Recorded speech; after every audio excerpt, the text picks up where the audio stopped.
John, I'm going to try and keep my voice down because the news conference is still going on behind me, but safe to say there were a lot of people holding their breath across this city, including members of the Durst organization, which built the building, the architects responsible for designing it, and the Port Authority, which owns and manages the 16-acre site.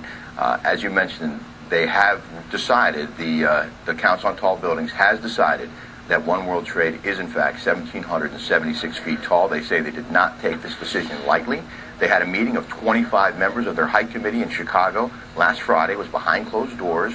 There was a presentation by the architect, and then the council and the committee looked at a long list of criteria to try and determine if in fact this building met its symbolic height as advertised by the architects. Here's more from Tim Johnson, the chairman of the council. Spires, we feel, are part of the architecture of the building that will not only be there permanently, but have a significant effect on what the building is perceived to be. That was the big question, the spire. Was it a spire or was it an antenna? It's 408 feet tall, and they decided that it was part of the architecture of the building, that it was significant. It's not temporary.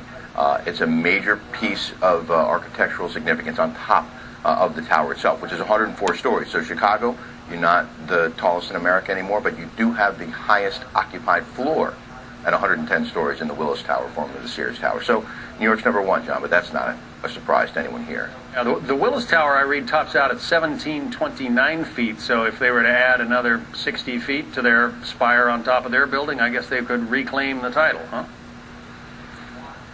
But the antenna on top of the Willis Tower doesn't count. Oh. That's not included in their official height. Oh. Whereas the spire on top of One World Trade does count. So Okay. that was a big factor here. You have illuminated